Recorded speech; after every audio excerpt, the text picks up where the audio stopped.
Let's talk about Crazy for You. Oh my gosh, I'm so excited about Crazy for You. It's one of my favorite musicals of all time. When I was a young musical theater wannabe and I moved to New York, it was one of the first shows I ever saw, and I sat on the very front row. It opened in 1992, and I moved there in 96, I think. And so it had been running for a couple of years. It was directed and choreographed. It was directed by Mike Ockrent, who was married to Susan Stroman, who's the choreographer. He passed away, unfortunately, during the setting of the show, or soon thereafter. And then she has been resetting it for years since. Her choreography is iconic and amazing, and we are getting to do that through the director choreographer. We'll talk about the creative team in a little bit, but her name is Angelique Elo, and she's Susan Stroman's associate. But when I saw the show, I remember sitting on the front row and I was watching all these. This is a quintessential Broadway show, very much like 42nd Street, where it's tap dancing and showgirls. And, I just remember sitting there and looking at the calves of these dancing girls and thinking, like, these are the real deal. Like, they're in class all the time. They are Broadway, I kept thinking. And, later in life, I became friends with a lot of these people that I didn't even know I'd seen, like Beth Level, who was here and gave a concert a few years ago. We worked together on 42nd Street and The Drowsy Chaperone. She was in the ensemble of Crazy for You. Wow. Casey Nicolau, who was the director of the original Something Rotten, which we're going to do later, but he was also a really great friend of mine, and should say, not was. But he went on to do major things. We met during Saturday Night Fever. He was in the ensemble of this show. And so it's funny to go back as a youngster and then look back and think, like, oh my God, I didn't even know I was seeing these great people. Paula Leggett-Chase, who's been here many times, was in the ensemble of this show. The leads of the show are Harry Groner, who you might know from that sitcom Night Court. And then also Jodie Benson played Polly, and she was the voice of Ariel, the cartoon, in like 1989, I think that came out. And so this was 1992. So about 4 years later, she was on Broadway as Polly. And the show is about this guy, Bobby Child, who wants to be in entertainment, but his mom's a banker. He's a banker. He wants to leave New York, he just wants to be in show business. And he tries to audition for Bella Zangler, who's this big producer. And Bella doesn't want to have anything to do with him. So he's given the deed to this theater in Montana Nevada, to go close it. And he flies to Nevada and he falls in love with Polly on site. And she is the kind of the star of that theater in Dead Rock, Nevada. And it's all about him trying to save this theater, also to kind of like fall in love, make her fall in love with him. And there's some impersonation of Bella Zangler that happens, and then the real one shows up, and it's a lot. There's a lot of mayhem and fun. Hijinks. Hijinks. Musical theater hijinks, yes. But the show is all built around the Gershwins. It's all great George and Ira Gershwin music. And, I have a love affair with the Gershwins.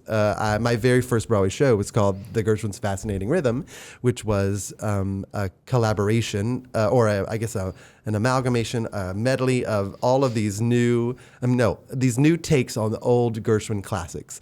And we opened in Arizona, at the Arizona Theater Company, and everyone loved it. And we moved to New York, and this was the late 90s, and they didn't love it as much in New York.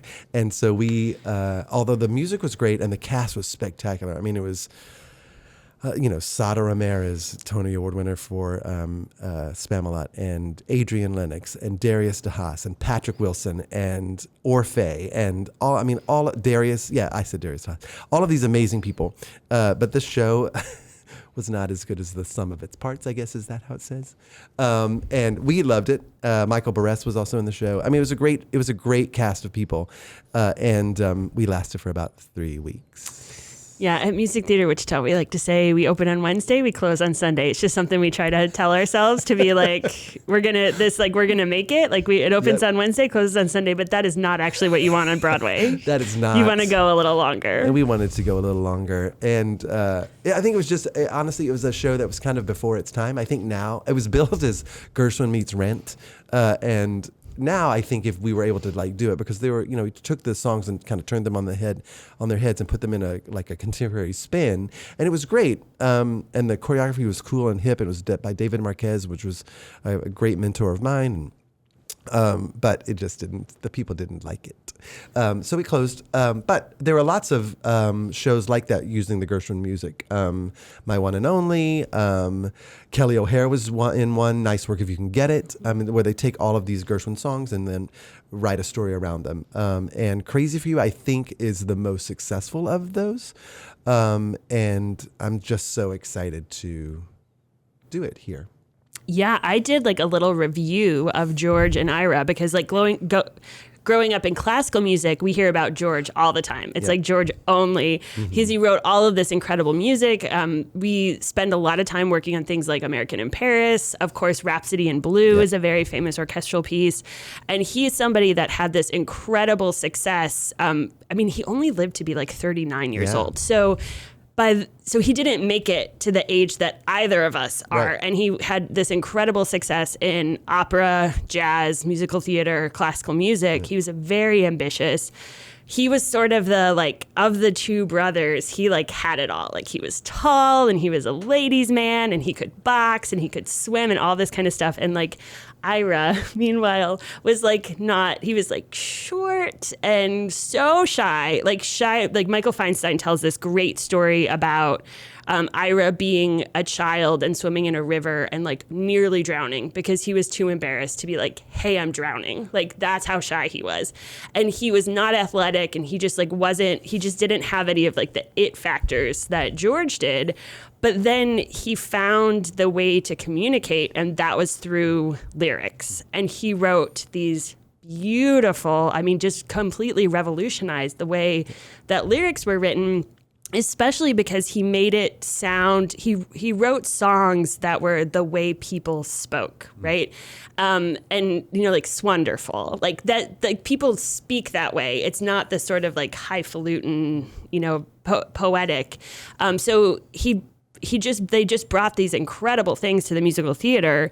And then something I thought was really interesting is that obviously child labor law is real different back then. And George went to work at 15 as a song plugger. And I kept hearing this term song plugger and then had to go look it up. And essentially it was before phonographs existed already, but there was no way to reproduce music with any sort of quality. So they would hire the piano players to sit in the studio and people would come in and they would play the song for them so that they'd buy the sheet music. So that's what a song plugger was, is that you're literally trying to sell music by just playing it all day. And so George was hired to do that at 15 because he was such an incredible pianist. And people would always come in and mess with him because they knew that he could transpose really well. So they'd be play this song for me, but play it in a different key, or play it twice as fast. And he would that's what he would do. So he had this incredible knowledge very early on of what everybody else had done before. And I think that really helped them sort of advance songwriting.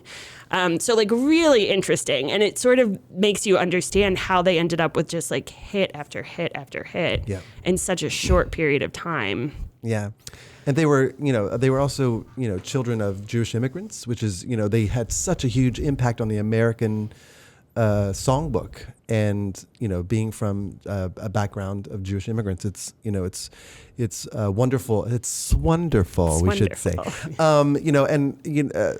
With Crazy for You, I mentioned earlier Angelique Elo, who's going to be coming to direct the show.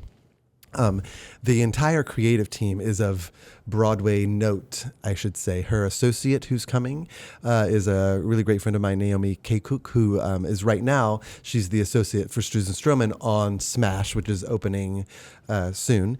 And then coming to play Irene will be also the associate choreographer. Her name is Angie Schworer, who is of Broadway royalty. She's been in a million shows and will be coming to, if you saw The Prom and even the movie that was Nicole Kidman actually played Angie Schworer, which is kind of interesting and cool.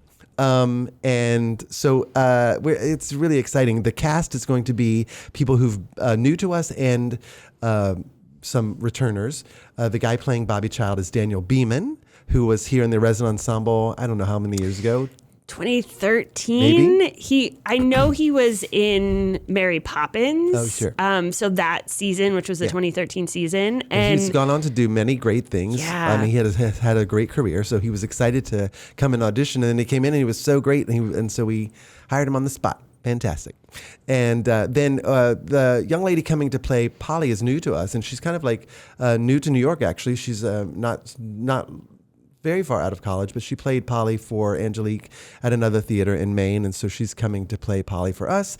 And then David Elder, who played Bobby Child for us the last time we did Crazy for You, and has done many things. I think the last time he was here, he played Zach in A Chorus Line and Billy in Chicago in 2019. And he's coming back now to play Zangler, who he played opposite when he was Bobby. So that's a kind of fun thing. And of course, we have the Robs in the show, and they're playing Polly's mom and Polly's dad, Everett, and Lottie, which is Bobby's mom.